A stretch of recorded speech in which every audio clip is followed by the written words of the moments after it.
Athens, a major metropolis, a capital in crisis, the cradle of European culture. Now the city is also a venue for one of the world's most important exhibitions of international contemporary art, the Documenta. 2 months before it opens in its home city of Kassel in Germany.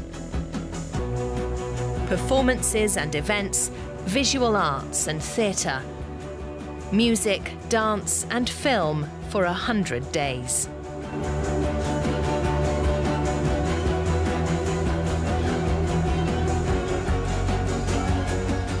It's the first time in its more than 60 years of existence that the Documenta is being staged in equal measure in 2 cities, Kassel and Athens.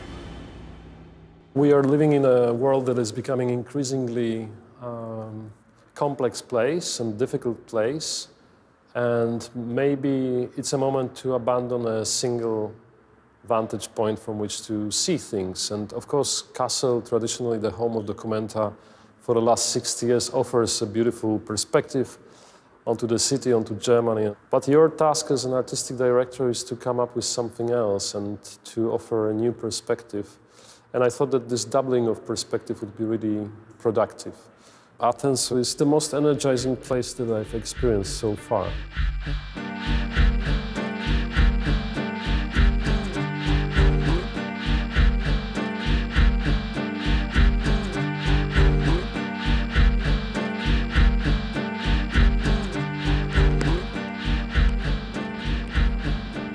Photographer AKINBODE is one of some 160 artists selected to present their work at this year's Documenta in Kassel and Athens. Born in Oxford and raised in Nigeria, he settled in Berlin many years ago. It's interesting. From this view from above, it looks peaceful and well-ordered. But you realize once you're down in this density, a lot of problems, the economic problems, but also it must be very difficult for people living so close to each other, how they accommodate this closeness, how they, get together. I very much want to get back into it and really get into this density of it.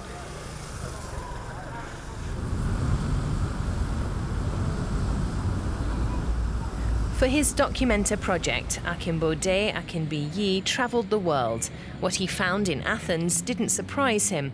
After 8 years of economic malaise, there is tension, poverty and chaos.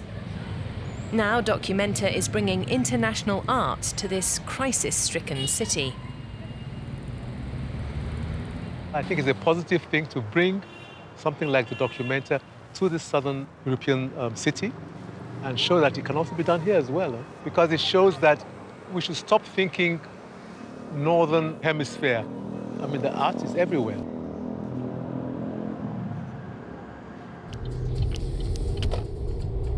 The artist and architect Andreas Angelidakis was born and grew up here in Athens.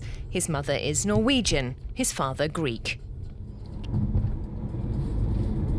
The Greeks have been through a lot of crisis and a lot of problems, and we are not like North Europeans where we expect the state to come and take care of us. This has never been the case in Greece because on a government level, it has never been very successful, let's say. So Greeks are kind of used to doing things by themselves, and so perhaps the crisis is one of those cases where the Greeks are called to find their own way to do stuff.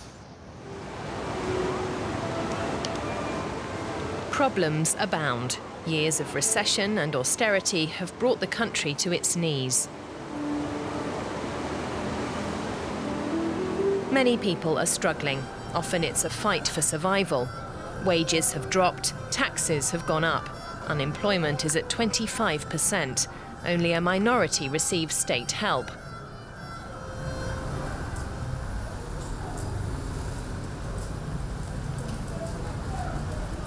This is the backdrop against which Documenta is staging its show of international art. Its tagline, "Learning from Athens," sounds somewhat like a paradox. This title, Learning from Athens, describes a situation of people, even the Greek people, that we are learning on how one of these capitals of Europe now has been once the cradle of civilization, and now is also this kind of place that has accumulated all the so many miseries. The documenta cannot change the economical crisis. It can give a hope to people, mainly to the artistic scene. It's an exhibition that can steer up things, but not really change situations. So I'm looking very forward to this 100 days of documenta that will be, for Athens, a kind of an escape, a break. A break from the crisis? Some are already feeling a respite.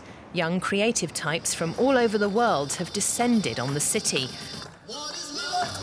Not all of them are documenta artists. Together, they're bringing a buzz to the streets of Athens.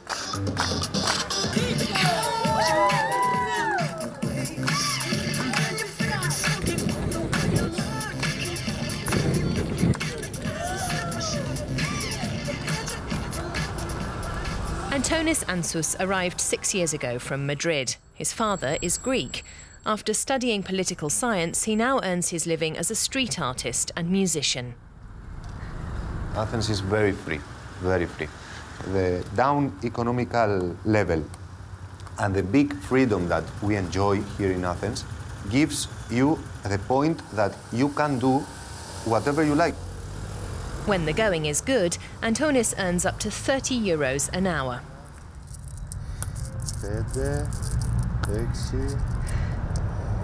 The crisis doesn't matter. It's the soul of the people give. No matter if there is now, 10 years before, 10 years later, it will be the same.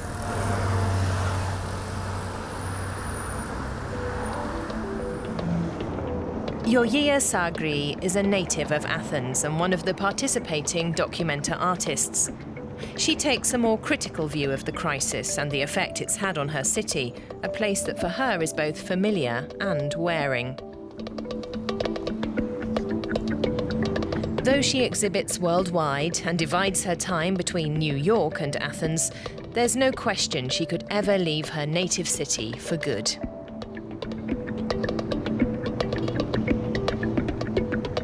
I was born in Athens, so my kind of sentiment is connected to this city.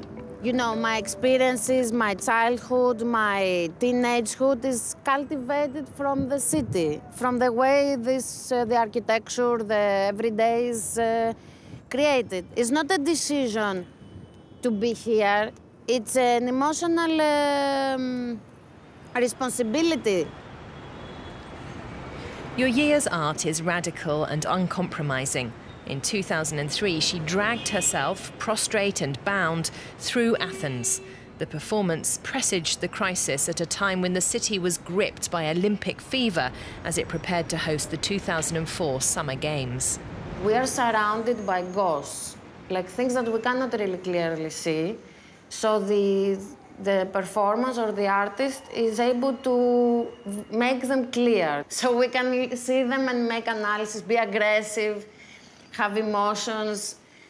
When the society is not able to express, something is not going well. Λίγο πιο γρήγορα. Performance art is a major documenta focus. Here, Yanis Sagri is rehearsing with actors, dancers and art students for a work in progress with an unknown outcome. Themes of self-determination and empowerment figure prominently in Sagri's work. This performance will be staged simultaneously in Athens and Kassel in June. Ήταν εντάξει δηλαδή. Όλοι είχατε τελειώσει τη στιγμή που πάνω κάτω ήταν να γίνει. I think it's a very challenging decision, and it's also very challenging because it needs to confront all of the stereotypes of what we assume Athens to represent and what we assume Greece to represent and Kassel to represent and Germany to represent.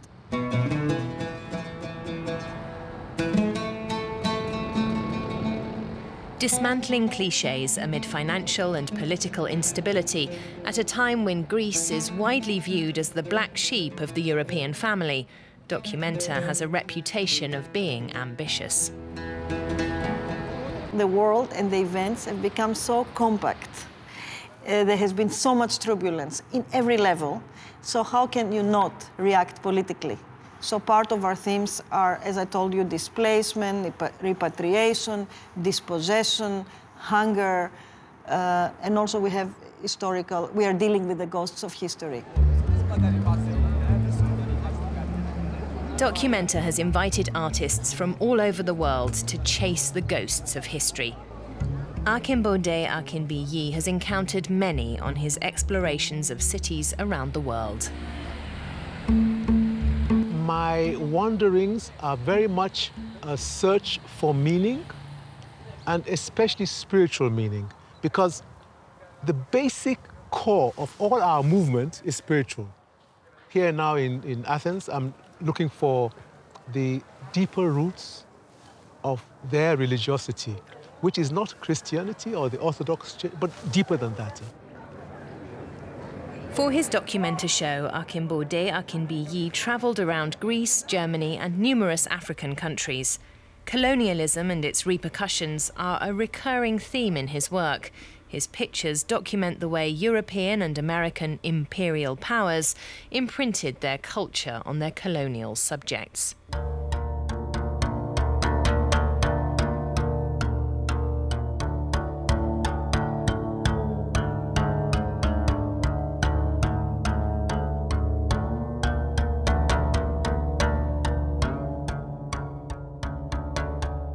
It has been so disintegrating for so many cultures, such that nowadays so many people don't even actually speak their own languages, and they don't actually even practice their own original ways of doing things.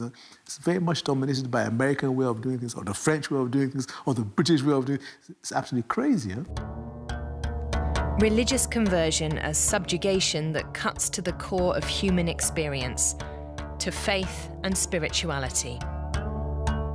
What I'm trying to do is trying to reconnect to these original currents and streams which were there before. And are still there, but sometimes very, very underground.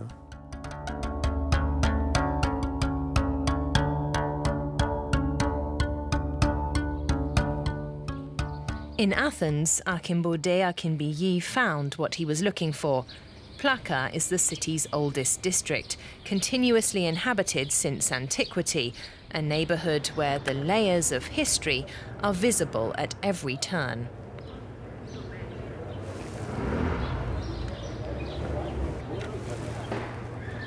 It's the layering I find very interesting.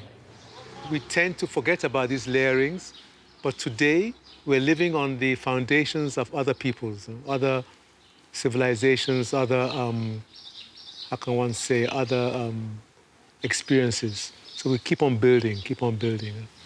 It would be very good if we could build positively, but oftentimes we tend to denigrate what was before and say we are the best. No, we build on the ruins of former times. Over the course of millennia, Athens has borne witness to the rise and fall of numerous empires.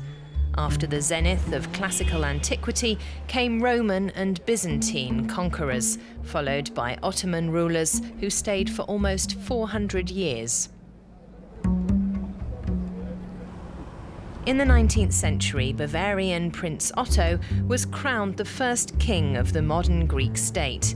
He relocated the capital to Athens and commissioned a palace and large mansions in neoclassical style. Every era made its mark on the city, but so too did the building activity that turned Athens into the concrete jungle it is today.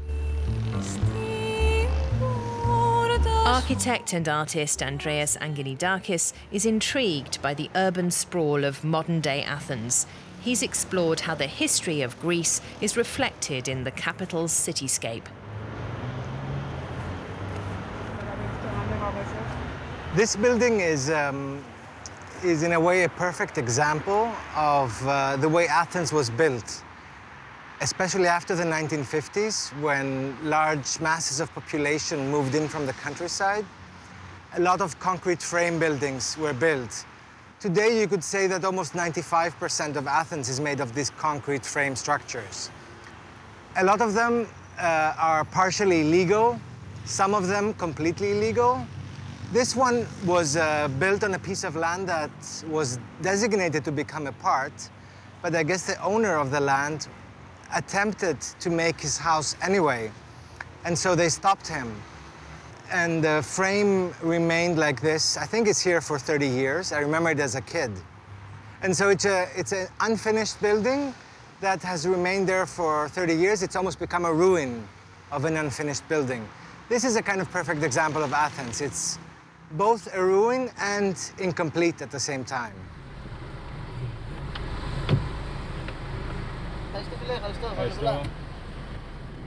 While preparing his documenta entries, Angelidakis explored suburbs of the capital. This place was once called Nea Zoe, or New Life. Today it's known as Peristeri and is the city's most populous neighborhood.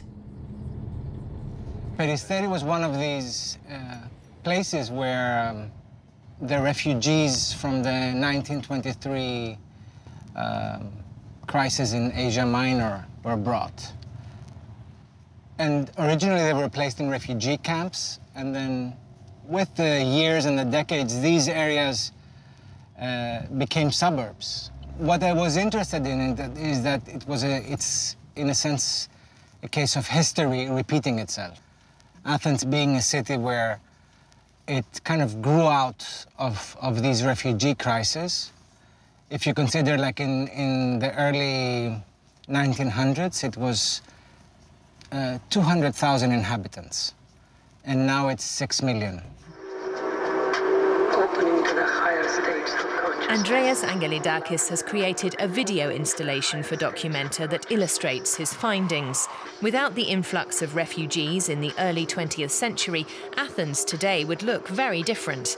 It's a city that throughout the ages has been transformed by newcomers, and history appears to be repeating itself. It's perhaps too early to see the changes in the city because of this current refugee crisis. The fact is that nothing is being built now in Athens. So the refugees that are coming now, they haven't had a chance yet to establish themselves.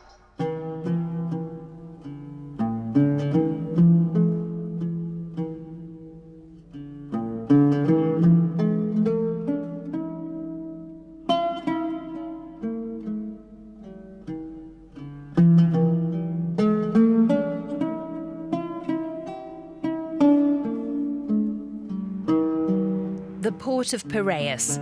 Thousands of ethnic Greeks arrived here from Asia Minor after 1922, driven from their homes by the Greco-Turkish War. A total of 1.5 million sought refuge in the country. Today, the harbour is still a gateway into Europe for people fleeing war and violence. Athens has been always, by its topology, has been surrounded by water. You had many cultures coming there and brought always different kind of thinking. So the title, Learning from Athens, I find it brilliant and beautiful. The Iraqi Kurdish artist Hiwa first came to Athens 20 years ago when, fleeing Saddam Hussein's troops, he arrived in Greece en route to Germany. For his documenta work, he revisited his experiences as a refugee.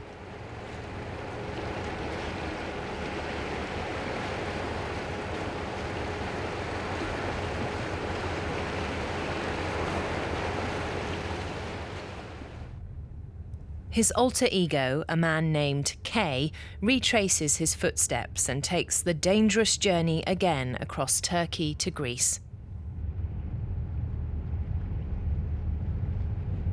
So I have an object with mirrors and a stick, and balancing it on my nose, and I use it as a tool of navigation. So I traced most of the way from Evros, the river between Turkey and Greece, through all the villages and cities. The tool of navigation, as Hiwa calls it, affords him different angles from which to view his refugee experience. From above, he says, he can observe himself from a vantage of power.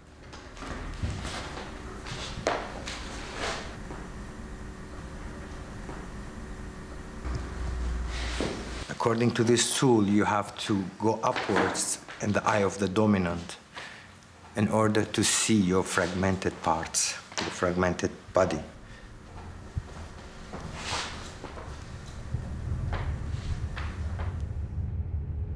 While shooting his video, Hiwa met people, 20 years after his own flight, who were now themselves risking everything to reach Europe, and who, because of the EU's migration deal with Turkey, were now stuck here in Athens. I was happy that I could speak Arabic and Farsi too.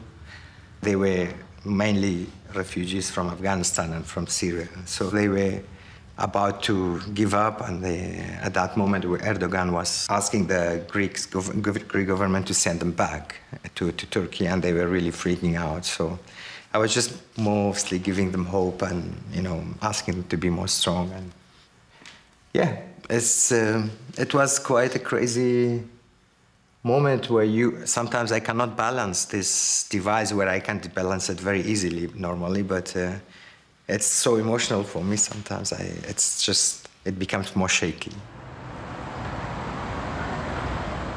I'm always impressed by Greek people. In spite of these economic crisis they have, and they have so much difficulties, you see so many people, Greek people are coming and helping the refugees. I'm amazed by those people.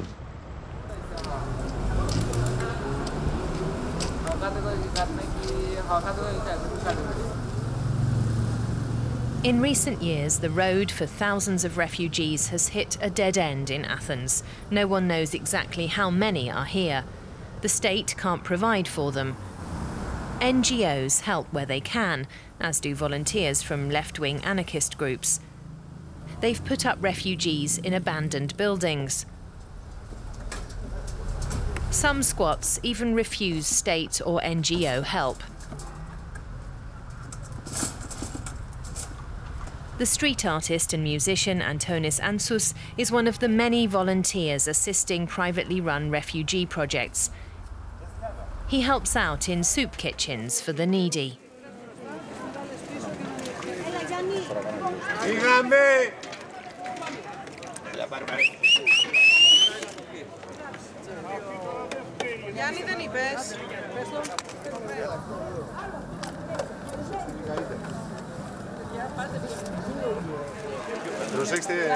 Προσέξτε από κάτω έχει γιατί θα καείτε.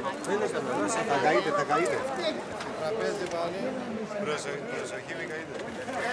Migrants and the unemployed are not the only ones in line. Middle-class Greeks have long since joined the queue for desperately needed aid. From the people to the people. It's not like the church that gives money from up to down to the poor, you know. This is a big social help for a lot of people that are alone, you know. They cook together and eat together.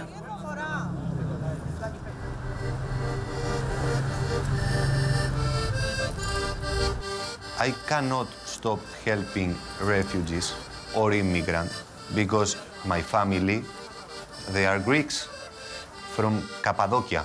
It's in the middle of the Anatolian Peninsula in Turkey. And they were kicked out because of the birth of the national state of the modern Turkey. And I feel that I have to help them, the refugees, the Syrians or the Iraqis or the whatever, like the good Greek people help my family.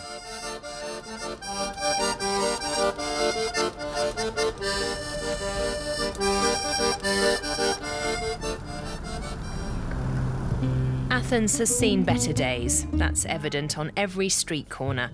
But this is exactly where Documenta wanted to position itself, outside of its comfort zone and into the thick of things, at the epicenter of Europe's economic, social and migration crises.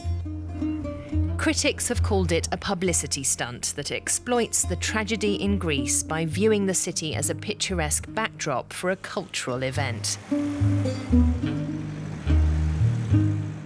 Akis has been a taxi driver in Athens for 20 years. Like many here, he hasn't even heard about documenta, which at this point in our visit is just a month away. He has other things on his mind.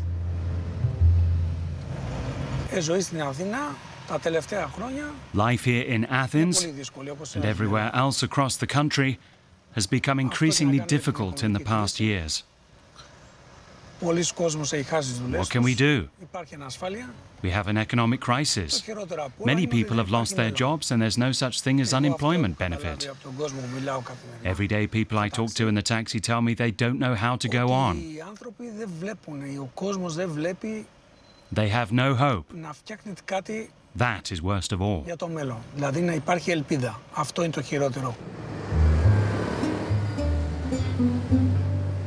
There's a different take on documenta at the seat of the municipal government in Athens City Hall. The mayor has been a staunch supporter of the project from the outset. He's hoping the exhibition will have a positive effect on his city.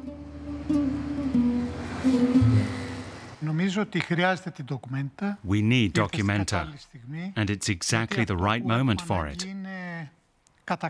It is important and necessary for the world to see that Athens is currently not just in the midst of a crisis and deep in despair, that it's not all negative, but that there are also positive developments.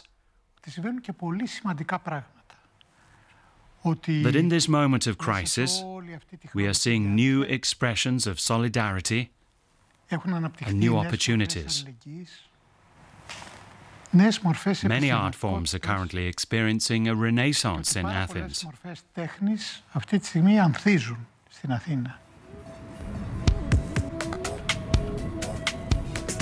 But the only art forms experiencing a renaissance are those subsidized by the private sector.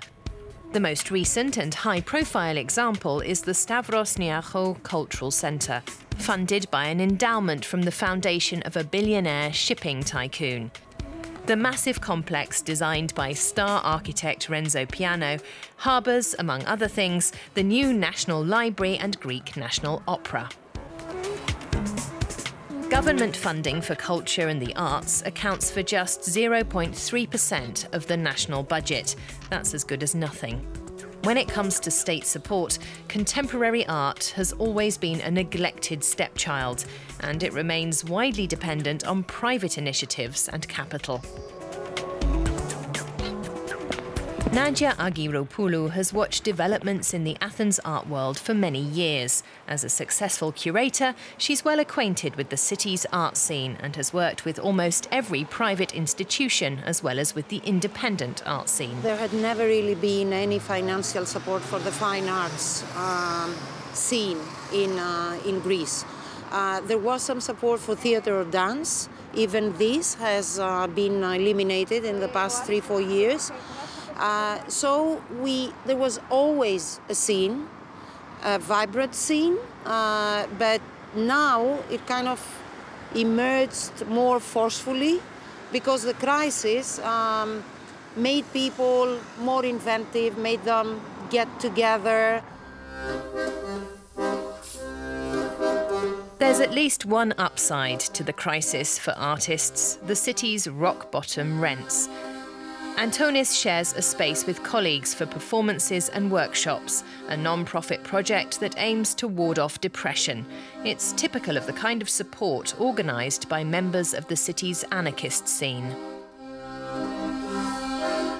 We are some artists now, and we make some parties to pay the rent, and we have our place to rehearsal, to make our projects, to create new relationships with other artists, like a work union for artists, you know, to help each other. Until now, no one here has seen much evidence of documenta's imminent arrival in town. I personally think that it's a great movement to Documenta to come here. It's very nice, but maybe it will not be really Greek, you know? It's something that is from West and will stay something Western, you know? Anonymous graffiti has appeared all over the city. It reads, "Dear documenta, I refuse to exoticize myself to increase your cultural capital. Sincerely, the people." Even among those in the art scene, there are some feelings of trepidation. My biggest concern is that documenta will fail. And none of the indigenous would like documenta to fail. We may be critical with it, but we are curious and we want it to succeed because given the fact that contemporary art is such a minor thing, in Greece, we have this glorious past. We have this very troubled present. We never had money for the arts. Nobody really cared all these years. So if this fails, then we will be left with the ruins. Flights of fancy, pie-in-the-sky plans, gigantic building projects that ended up as derelict ruins. Athens was scarred by the experience of hosting the 2004 Olympic Games. Documenta wants to do things differently and is staging the show in existing structures. That was important to artistic director Adam Szymczyk from the outset. Definitely we will not leave any megalomaniac ruins of an event behind us because we have not built anything huge there that would then stay empty. On the contrary, we try to give more life to some places that are struggling with the crisis, and we are desperately trying to work with public institutions in Athens in order to show that A, they are very important, B, that they are actually doing and producing something despite the crisis, and 3, that they are places that one should visit when coming to Athens. For many years, this former brewery was an eyesore in the heart of the capital. Neglected by successive governments, it's been repurposed as the National Museum of Contemporary Art and is serving documenta as its main venue.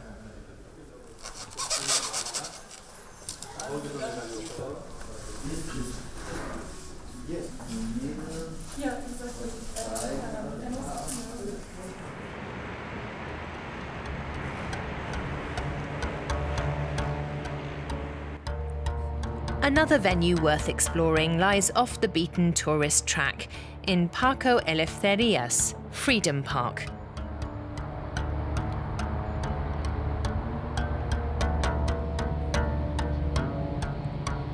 It's the site of barracks where prisoners were interrogated and tortured under the military junta between 1967 and 1974. Last year in September, your Sagri presented a performance in the park as part of events opening the public programme of Documenta in Athens. There she danced non-stop for 20 hours.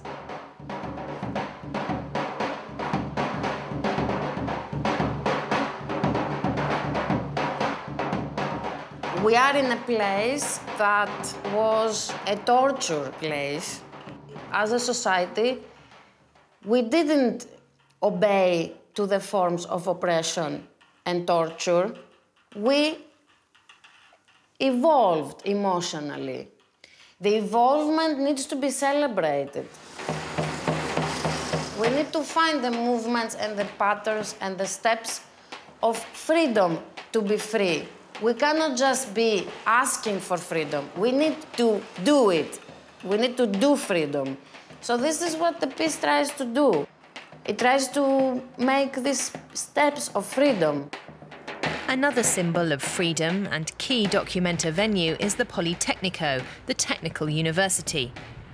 In 1973, students occupied the college for 3 days before the junta ordered a bloody crackdown. Their efforts weren't in vain. The student revolt marked the beginning of the end of the military dictatorship. The site retains its symbolic importance, even for younger generations.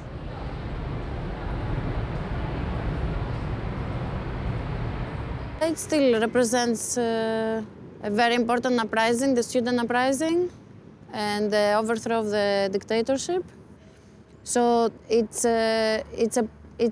not only educational campus here, but it's also a place of assembling, meetings, group gatherings, and political movement cultivated.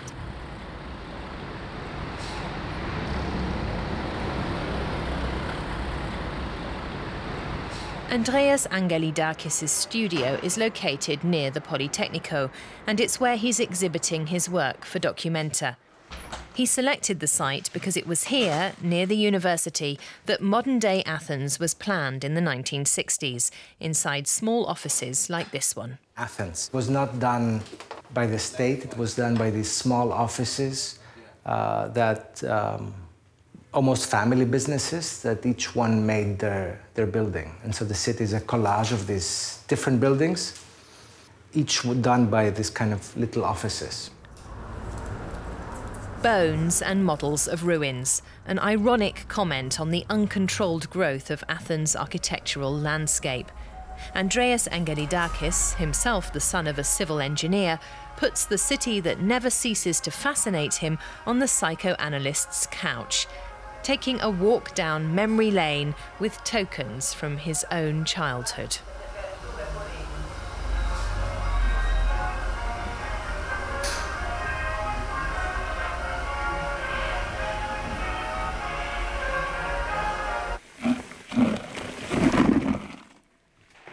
In another studio, Hiwa is preparing his second Documenta work, a tiny house typical of the structures that sprung up in his native region of Kurdistan after the Gulf Wars.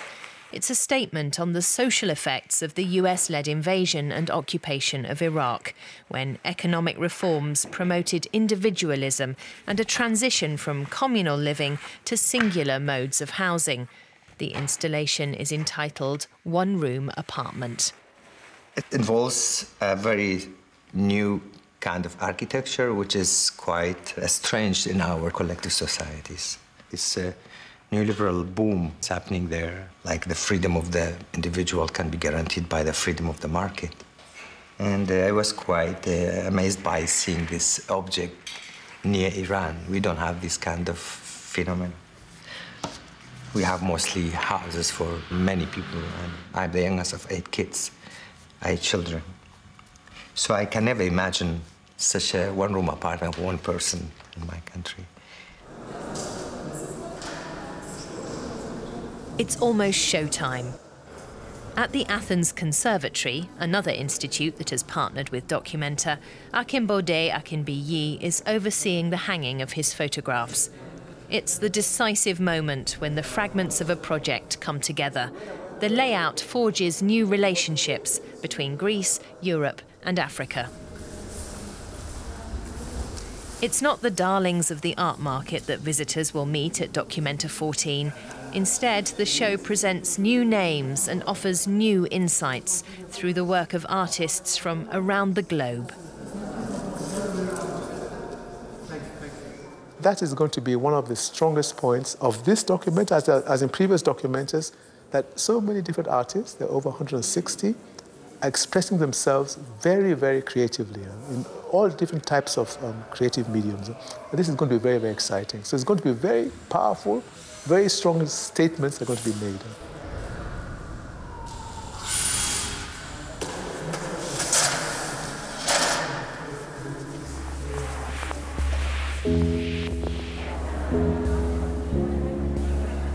At last, it's opening day.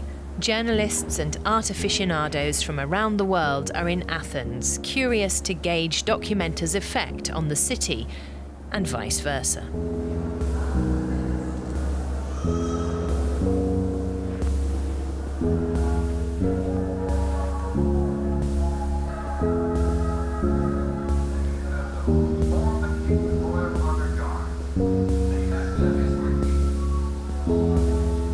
The most important capital that Documenta is donating to Athens is attention, because that is something that you are here making a documentary other institutions are interested in doing something in Athens because Documenta is there. They want to share that attention, and of course they generate more.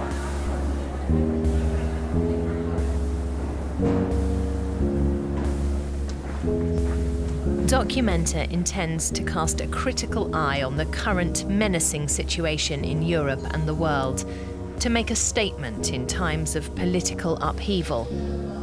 It's a huge task.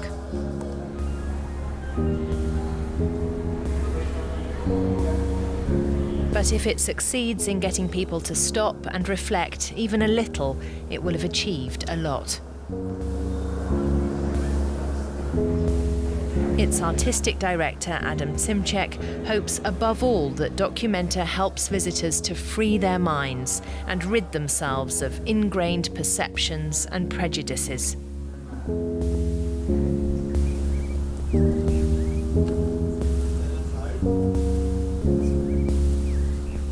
The important capacity that artists have is to introduce a kind of moment of uncertainty or a moment of maybe enigma. I always avoided essentializing the answer to the question, what have I learned from Athens? Because I think it is not really about giving a fast and easy answer to this kind of question, but it's about allowing yourself to a little bit take time and immerse in processes that are immensely complicated.